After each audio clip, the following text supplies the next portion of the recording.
की परमानंद कृष्ण देव भगवान नारायण देव के श्री चरणों में प्रणाम। अनंत कोटि सभी संत महात्माओं को प्रणाम। आप सभी के हृदय में विराजमान परमात्मा को बारंबार नमस्कार प्रणाम। प्रश्न संख्या 29, भगवान क्या है? अब यहाँ भगवान के विश्व रूप के संबंध में कुछ कहना है। भगवान ने अर्जुन को जो रूप दिखाया था, अर्जुन को जो रूप दिखाया था वह भी विश्व रूप था, और वेद वर्णित भूर्भुव स्वर रूप यह ब्रह्मांड भी भगवान का विश्व रूप है। दोनों एक ही बात है। सारा विश्व ही भगवान का स्वरूप है। स्थावर जंगम सब में साक्षात परमात्मा विराजमान है। समस्त विश्व को परमात्मा का स्वरूप मानकर उसका सत्कार और सेवा करना ही विश्व रूप परमात्मा का सत्कार और सेवा करना है। विश्व में जो दोष या विकार है वह सब परमात्मा के स्वरूप में नहीं है। अब देखो, जब हम वासुदेव सरवण की यात्रा पे निकलेंगे, यात्रा क्या है हमारी? हाँ, ये जन्म मरण की यात्रा नहीं है।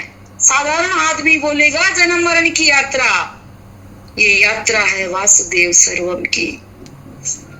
ऐसे एक भजन के तहत आती है लाइनें, वासुदेव सर्वम की यात्रा सर्वभूत हितकारी। तो हम वासुदेव सर्वम की यात्रा कर रहे हैं ना, पर अनुभव नहीं है। वासुदेव सर्वम की यात्रा होते हुए भी अनुभव में कुछ भी नहीं आ रहा। कहीं कहीं होता है, मंदिर में चले गए, माता पिता में देख लिया, आजकल तो वो भी गायब हो गए।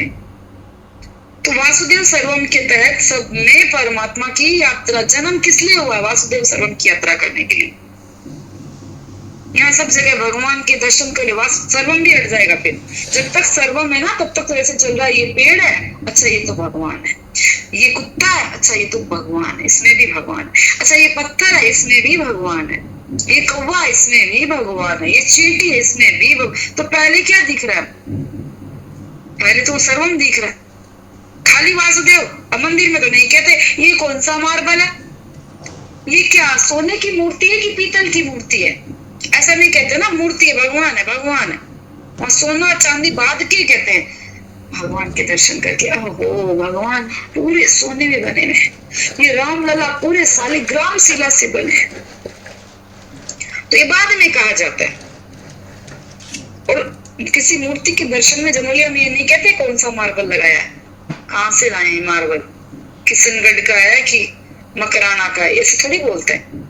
भगवान की मूर्ति है, बस वही आस्था है, एक ही आस्था, वही सब कुछ करना। ये वासुदेव की वासुदेव यात्रा इसे कहते हैं। ये सब बाजीगर की लीला के समान क्रीड़ा मात्र है। जैसे किसी में कोई गालियां निकाल रहा है, कोई शराब पी रहा है, कोई गाय को काट रहा है। अब है तो गाय में भी परमात्मा, और काटने वाले में भी परमात्मा, हथियार में भी परमात्मा, काल भी परमात्मा। तो किसको रोके, क्या करें? ऐसे चोर ने चोरी की हमारे घर में, तो हम क्या कहेंगे? भगवान प्रणाम करूं लो, पहले पूजा कर देती हूँ, फिर चले जाना। देखो हमसे तो ये नहीं बनेगा। नामदेव जी जरूर थे, चोर को सारा सामान दे दिया, भगवान सब ले जाओ, थोड़ा क्यों छोड़ रहे हो? अच्छा आप जंजाल खाली करो। हम उस चोर को डंडे से पूजा करेंगे।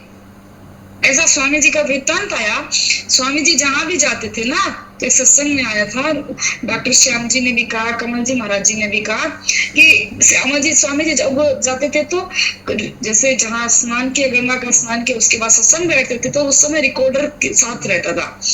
तो उस दिन रिकॉर्डर साथ ही था, घाट में जो लोग गए वहीं रख दिया था रिकॉर्डर भी, सब नहा रहे थे महाराज जी के साथ ही। तो इतने में एक आदमी आया, पहले दूर से प्रणाम किया, रिकॉर्डर पे हाथ साफ किया और भाग गया। महाराज जी बाहर निकले, सब लोग भागे। महाराज जी भी चल रहे थे, फास्ट चल रहे थे महाराज जी एकदम। तो महाराज जी भी वहां पहुंचे, और फिर वहां पहुंच के महाराज जी ने चोर को उन लोगों ने पकड़ लिया था। तो महाराज जी ने कहा मारो इसको, मारो, पुलिस में दे दो। हाँ पुलिस में दो, 2 दिन धरो और पुलिस में दे दो। तो डॉक्टर श्याम जी जो उनके साथ थे, वो अभी भी है, उनकी सत्संग आती है। तो मैंने पूछा महाराज जी थी तो क्या वासुदेव सर्वम, तो चोर में भी तो हाँ, चोर में भी भगवान है, बिल्कुल सही बात बोल रहे हो आप। चोर में बेसिकली तो भगवान ही है, पर जैसे रूप में बना के आए ना भगवान, उस रूप की असली पूजा क्या है? इस वृत्ति को ठीक करो तो परमात्मा प्योरिटी से रह जाएगा। चोर में चोर शब्द को हटाओ तो भगवान ही है, पर चोर क्या? उसकी वृत्ति है।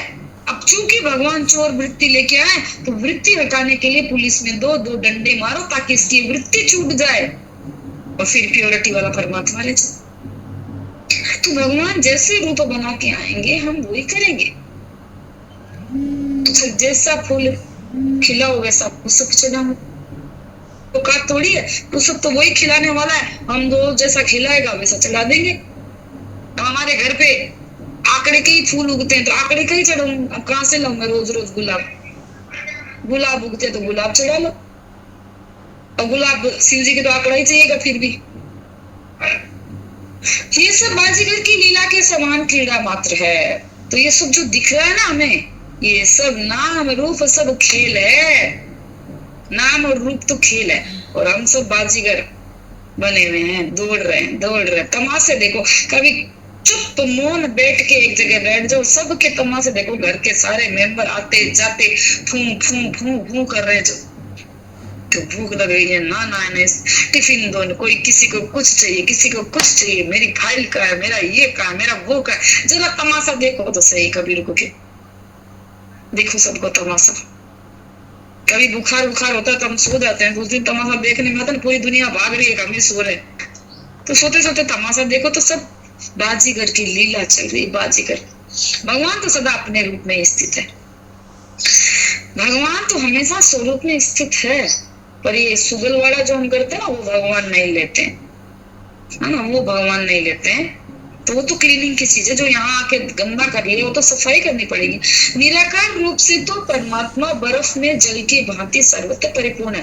अब देखो परमात्मा के में जो दो चीज बताई गई है, जैसे चाहे वैसे मान लो, निराकार रूप में जैसे जल में बर्फ में जल रहती है।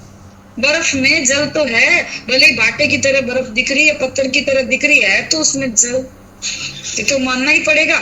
तो वैसे ही ये संसार जड़वत दिख रहा है, पर है तो इसमें परमात्मा। क्योंकि बिना जल के बर्फ कैसे बने? तो बिना परमात्मा के भगवान संसार कैसे बना? जैसे बिना जल के बर्फ बन नहीं सकती, वैसे जैसे गर्मी पाकर बर्फ पिघल जाती है, मतलब परमात्मा रूप में आ गई। जिससे बनी थी वही वापस हो गई। पहले जल था, फिर बर्फ बना, फिर जल बन गया, फिर जल बन गया। तो जल रूप में परमात्मा है। तो प्रेम से, अभ्यास से, कृपा से हम भी उस वासुदेव को देख पाते, अनुभव कर पाते। बर्फ में जल से भिन्न अन्य कोई वस्तु ही नहीं है। जल की जगह बर्फ का पिंड दिखता है, वास्तव में कुछ है ही नहीं। इसी प्रकार बर्फ को हम कितने शेप में बना सकते हैं, चौकर, गोल, टेढ़ा, मेढ़ा, कितना चाहे फुट में बना लो। वहां एक म्यूजियम है जहां बर्फ की मूर्तियां बनाई जाती है। तो है तो वास्तव में जल ही ना, है तो वो जल ही। जल के अलावा कुछ है ही नहीं बर्फ में, वास्तव में कुछ है ही नहीं। इसी प्रकार शुद्ध ब्रह्म में ये संसार दिखता है, वस्तु तो है नहीं। तो ये शुद्ध ब्रह्म में हमें जो दिख रहा है वो संसार है, वो संसार है, बाकी कुछ है नहीं। हमें दिख रहा है शुद्ध है, सब शुद्ध ब्रह्म में। जैसे शुद्ध जल में बर्फ बनी, वैसे शुद्ध ब्रह्म में संसार बना। सगुण रूप से अग्नि की तरह अव्यक्त होकर व्यापक है। अब फिर देखो, पहले निराकार का उदाहरण हमें दिया बर्फ से, अब दूसरा एग्जाम्पल मिल रहा है सगुण ब्रह्म का। तो दो चीज याद कर लो, एक निर्गुण एक सगुण। तो बर्फ वाला निर्गुण से जोड़ के रख लो भाई, बाद में अकेले बैठे ना ये कुचरनी अपने साथ करते रहना चाहिए। फालतू की बातें सोचने से अच्छा आज का होमवर्क ये ले लो, बर्फ निर्गुण ब्रह्म। अब बर्फ को देखो, घर में जमा के देखो, पिघलने में कितना टाइम लगता है, पहले क्या थी, ये खुद के अनुभव पे हम कसेंगे ना तो बड़ा आनंद आएगा, समझ में जाएगी बात। अब सगुण ब्रह्म का एग्जाम्पल दिया अग्नि से। काठ में लकड़ी है, लकड़ी में अग्नि है, दिखती नहीं है तो हम मानते नहीं है। घर्षण किया, प्रकट हो गए। साकार रूप में भगवान अग्निदेव सामने आ गए, हम अग्निदेव ही बोलते हैं उनको। अग्निदेव सामने आ गए, देवता प्रकट हो गए। तो सगुण रूप से अग्नि की तरह व्यक्त होकर व्यापक है। सगुण रूप से भगवान जैसे अग्नि सर्वत्र है, तो दो रूप से समझने को कहा, जैसे समझना है समझ लें हम, कि चाहे निर्गुण रूप से समझना तो बर्फ का उदाहरण ले लें, सगुण रूप से देखें, एक्चुअली निर्गुण रूप में पानी गायब है, पानी गायब है, अब बर्फ तो लंबे समय तक ऐसे रहेगी। और सगुण रूप से अग्नि का उदाहरण ले लें, तो हर जगह अग्नि विद्यमान है, प्रकट हो जाती है, साकार रूप में प्रकट हो जाती है, जब चाहे सो चाहे जब। यही बात ऊपर कही गई है। इसी प्रकार परमात्मा को विष्णु कहते हैं। अच्छा, विष्णु शब्द का अर्थ क्या होता है? विष्णु, नारायण और विष्णु का मीनिंग क्या है? विष्णु का मतलब होता है व्यापक, व्यापक, अनंत, और नारायण का अयन, नार में अयन है जिसका, जल में जिसका अयन है। भगवान गुणातीत है, भले बुरे सभी गुणों से युक्त है, केवल सद्गुण संपन्न है, और केवल सद्गुण संपन्न है। भगवान, कितनी बड़ी बात कह दी, मतलब एक तरह से देखे तो कंट्रोवर्सी कह दी हमने। एक तरफ तो कह दिया भगवान गुणातीत है, सभी गुणों से अतीत है। दूसरी बात, अच्छे बुरे जितने भी बने ना भगवान ने बनाए, गुण भी युक्त है, लेकिन भगवान ने खुद में देखे तो सिर्फ सद्गुण है। क्योंकि हमें भी सद्गुण जिसमें उसमें परमात्मा के दर्शन हो जाते हैं, दुर्गुण वाले में नहीं होता। एक आदमी घर में राग रख रहा है, मार पीट व्यसन करता है, उसमें तो कोई कितना ही कहते भगवान देख भगवान देख, अरे दिख ही नहीं रहा है, दिख ही नहीं रहा। भगवान के ऐसे गालियां निकालते हैं, ऐसे मारपीट करते हैं, कैसे देखो? हम खुद ही कहते नहीं। और एक आदमी बढ़िया एकदम शांत प्रवृत्ति का, सबकी मदद कर रहा है, मंदिर भगवान का काम करना, और इतना पोलाइट पोलाइट आदमी, अब उसको कोई कह ही दे ये तो भगवान है साक्षात के, हाँ बिल्कुल ये परमात्मा के रूप है, आते जाते सारे धूप खाएंगे। भाई आज हम एक सन्यासी को देखते हैं तो सभी तो दंडवत पढ़ के, लंबा पढ़ के प्रणाम करते हैं। हमारे प्रेमानंद बाबा जी को देख लीजिए, क्या ऐसा है, तो वो भी एक आदमी भगवान के बनाए हुए इंसान, पर सद्गुणों में परमात्मा जल्दी दिख जाते हैं, क्योंकि भगवान ने कहा केवल सद्गुण संपन्न हूं मैं, है सारे गुण मेरे से निकले हुए, पर हूं मैं खाली उसी को लाई कर, वही मैं उसी में बसता हूँ। भगवान में कोई गुण नहीं है, कोई भी गुण नहीं है, वो गुणातीत है। देखो ये बात निर्गुण की है। दो तरह की बात हमने सुनी ना, निर्गुण और सगुण। एक्चुअली कोई गुण नहीं है तो फिर ये बात मानने में दिक्कत होती है, कोई गुण नहीं तो सदगुण कहां से आए भाई? जब हम सगुण कहते हैं तो सगुण में गुण तो आ रहे ना, गुण के सहित तो निर्गुण में तो कुछ भी नहीं है। कोई आदमी अपन कहते हैं नंगा धोए क्या निचोड़े क्या, आदमी के पास कपड़ा ही नहीं है पहनने को तो क्या तो धोएगा क्या निचोड़ेगा, तो निर्गुण तो वैसी हालत लग रही है। और जब हम सगुण कहते हैं गुण तो है, अच्छे हो चाहे बुरे हो, तो सगुण थोड़ा हमें कॉन्सेप्ट क्लियर करता है। गुणी है, भगवान गुणीमान है, इसीलिए हमें कुछ ऐसी महान विभूतियों में भगवान के दर्शन होते हैं। आज हम सेठ जी, भाई जी, महाराज जी के बारे में भी क्या कहते हैं? ये सब परमात्मा है, ब्रह्मलीन है, जीवन मुक्त है, वे गुणातीत है। भगवान में कोई गुण नहीं है, वे गुणातीत है, बुरे भले सभी गुण उनमें है।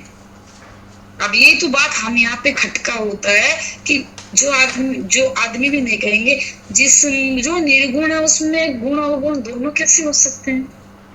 निर्गुण जो नहीं है ही नहीं उनमें, लेकिन सगुण करते ही दोनों चीज आ जाएगी समझ में। सगुण से हमको कॉन्सेप्ट क्लियर होता है, जो सगुण है उसमें गुण भी है और अवगुण भी है, उनमें केवल सद्गुण है, दुर्गुण है ही नहीं। और अच्छे बड़े सभी गुण उनमें है। फिर तीसरी बात कह दी, उनमें सद्गुण है, दुर्गुण नहीं। भगवान में हम पर्सनली देखें तो भगवान में कोई दुर्गुण नहीं है। अच्छा बुरा तो हमें भी पता चल रहा है। यदि हम अपना देखें, एक वस्तु दिखी चमकीली पीली जोरदार, जिससे आज की भाषा में लोग सोना कहते हैं। अभी हम एकदम बच्चे बन रहे हैं ना, हमको पता नहीं, तो चमकीली चीज दिखी, मन में आया बहुत सुंदर है, बहुत चमक रही है और सुंदर भी बहुत है, उठा लेते हैं। फिर अचानक ही मन को पता चला ये तो कीमती धातु है, अरे उठा लो उठा लो।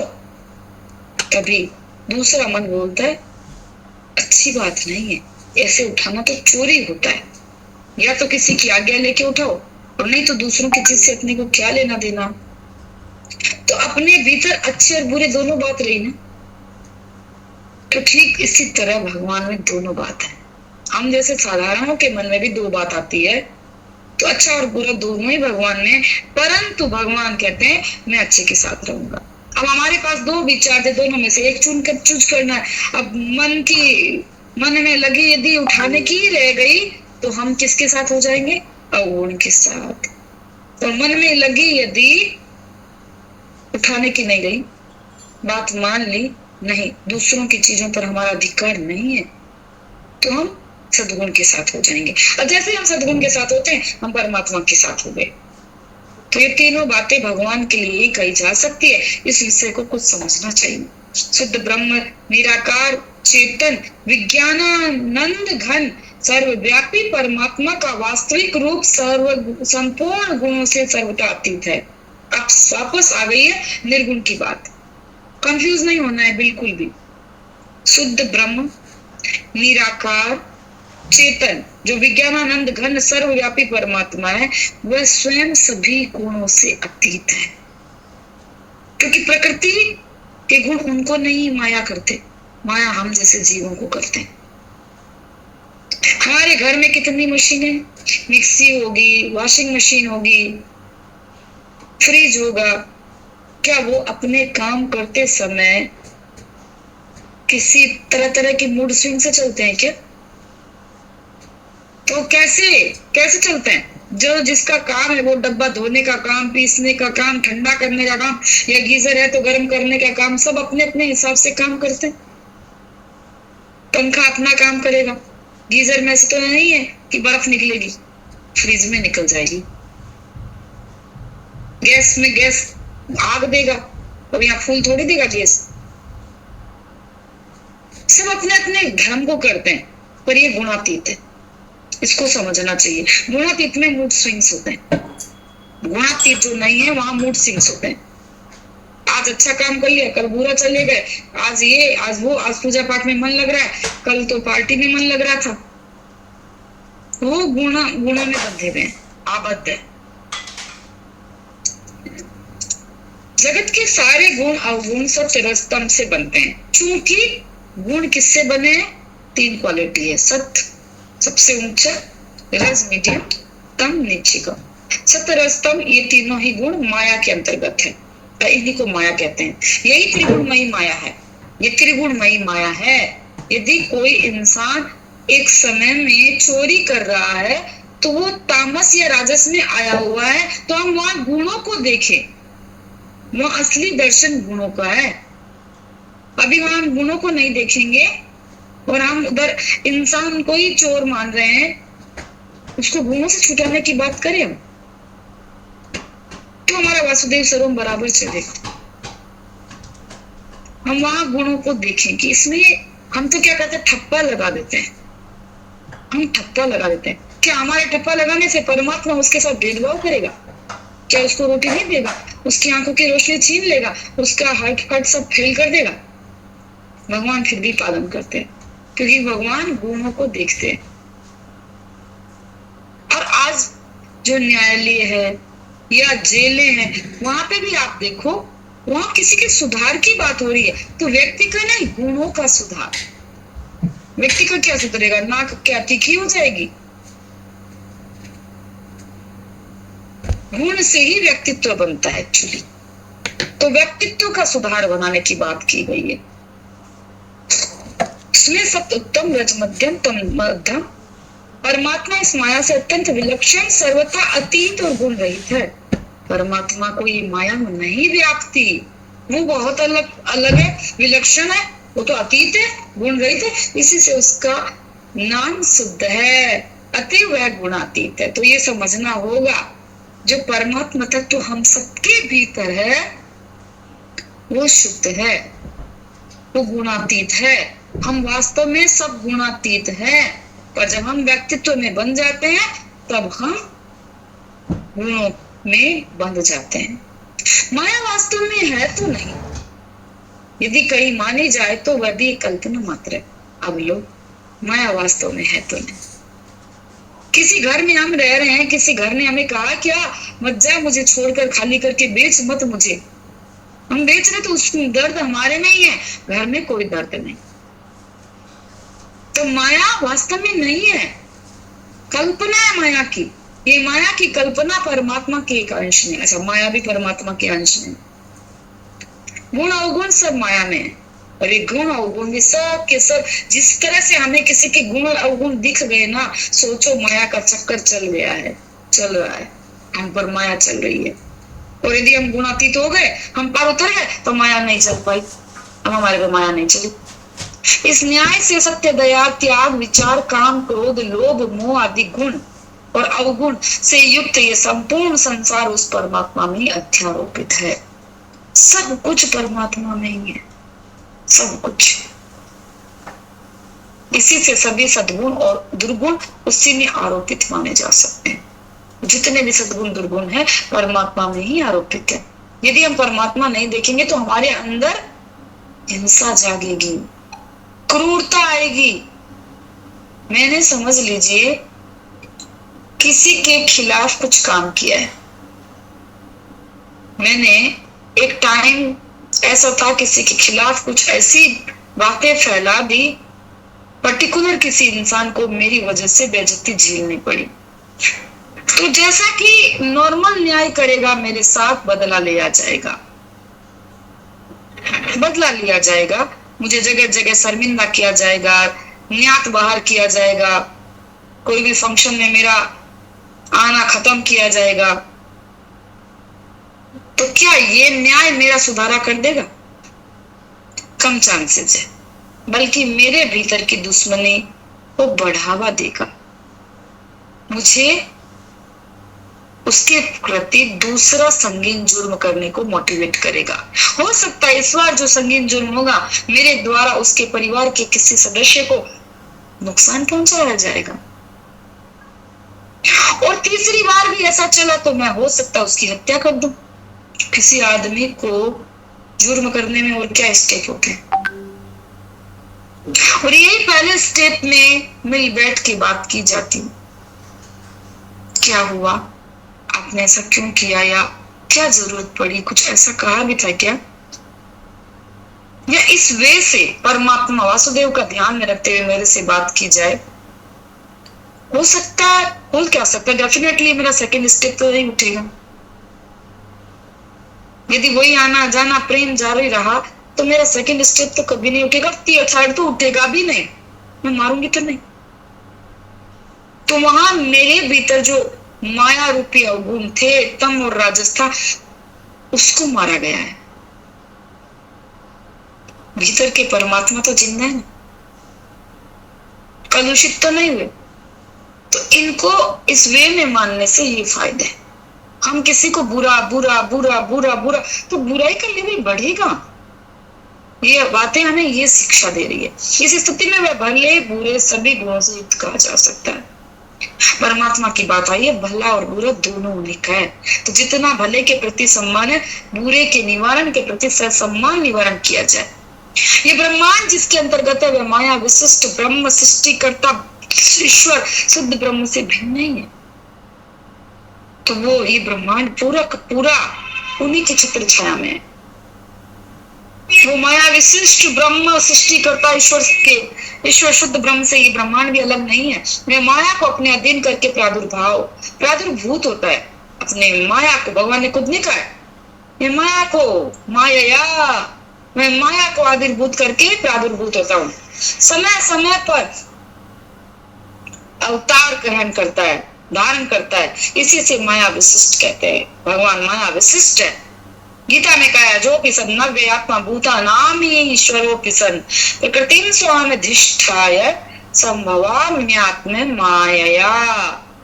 जैसे अवतार होते हैं वैसे सृष्टि में आदि में भी माया को अपने अधीन करके ही भगवान प्रकट होते हैं। तो भगवान कहते हैं मैं माया को अधीन करके प्रकट होता हूँ। तो भगवान माया को अधीन करना क्या हुआ? हमको तो कुछ भी होश सचेत नहीं है, बेहोशी में जन्म लेते हैं, पर भगवान माया को अधीन रखते हैं, पाँव में दबा के रखते हैं। तो उनको ये माया व्याप्ति नहीं है कि मैं साधारण इंसान हूं क्या। उनको चेत रहता है, चाहे फिर वृंदावन में लीला की उन्होंने और चाहे फिर मथुरा रवाना हुए थे, उनको याद था मैं कौन हूं। माया उनको व्याप नहीं सकी। हम जैसे तो अभी हार्ट फेल हो जाते, रो रो के ऐसे अलग कर दिया जा रहा है। क्या करते हम? भगवान को माया नहीं व्यापी, इसीलिए गीता ज्ञान दे पाए। इन्हीं का नाम विष्णु है।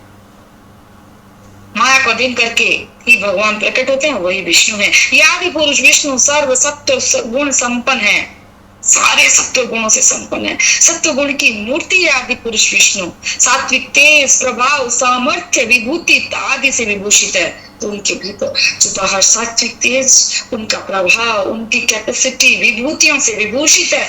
देवी संपदा के गुणों से, गुण ही सत्य गुण है। तो देवी संपदा हम 16वें अध्याय में पढ़ते हैं, उनके सारे 26 गुण बताए गए, वही सत्य गुण है।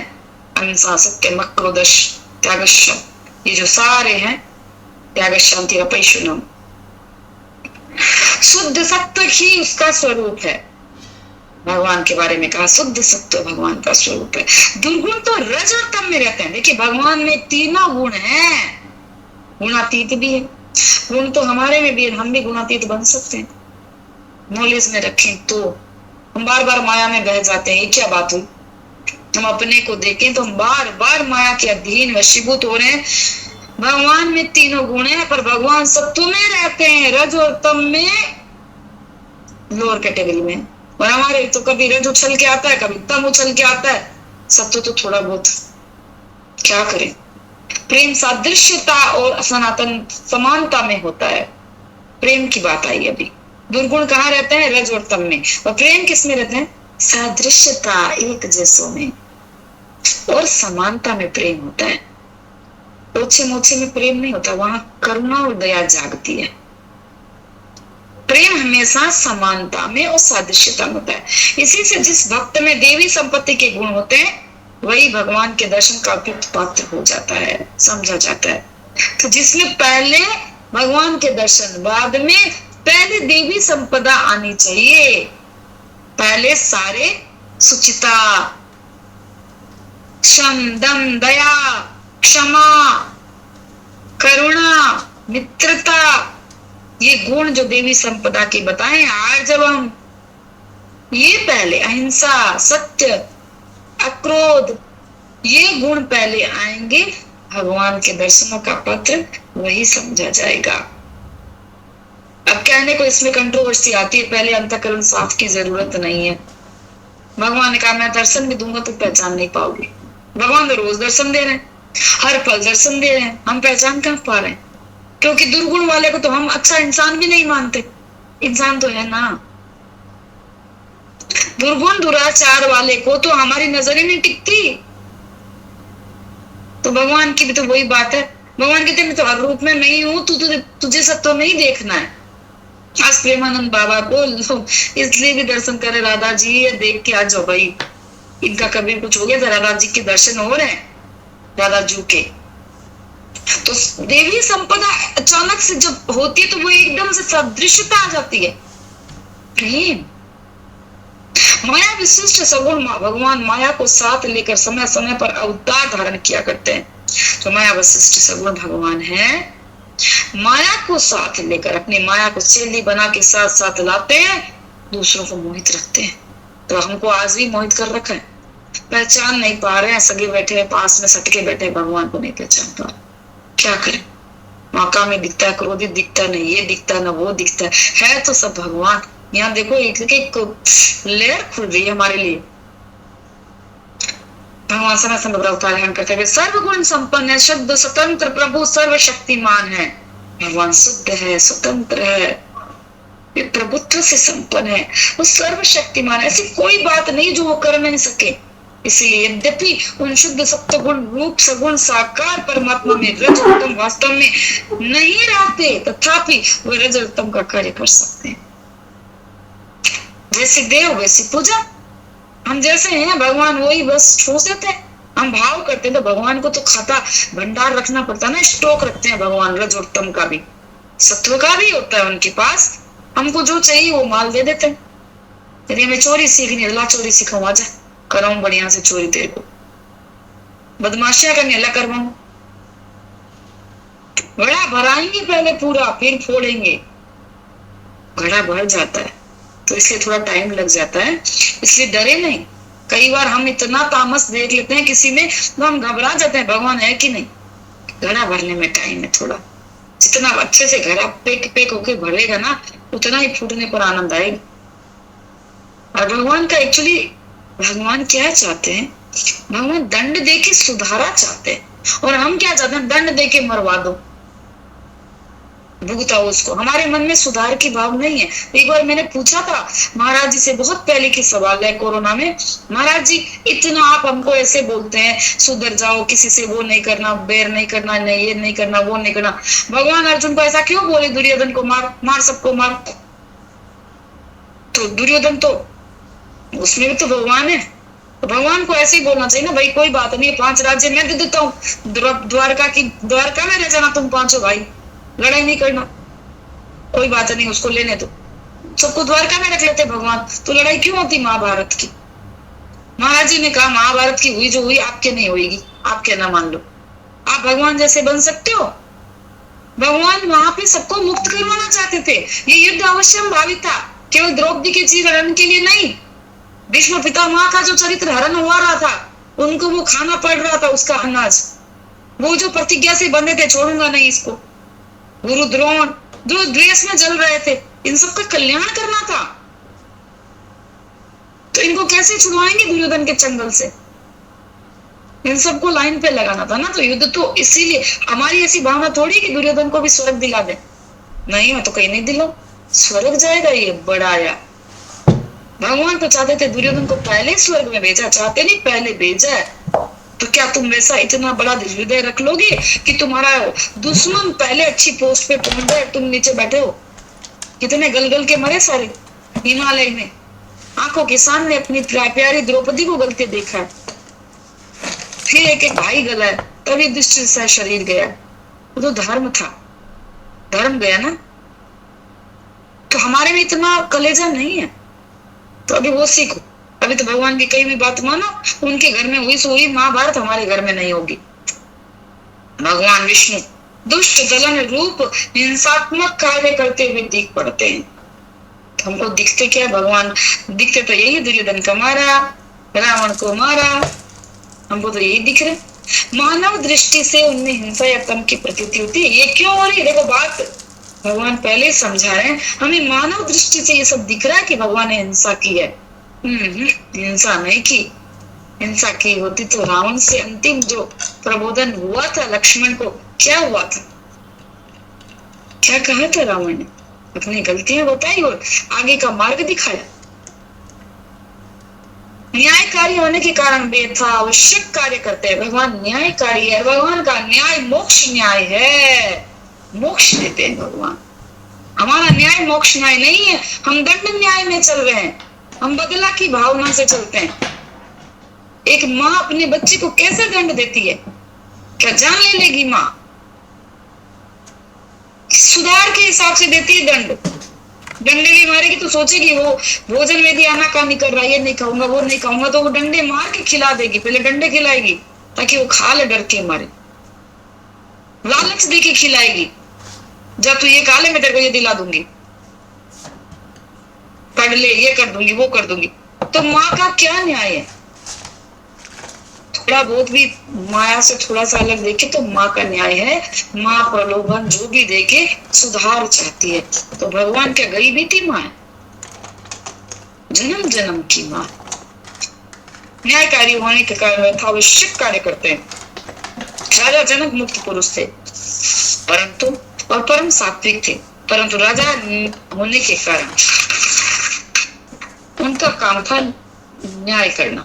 चोरों को वे दंड भी दिया करते थे, इसमें कोई दोष की बात नहीं है। अब आप देखो, मुझे आश्चर्य, मैंने पेज अभी पलटा है, और बात आपको पहले कही हुई बात सुन लीजिए।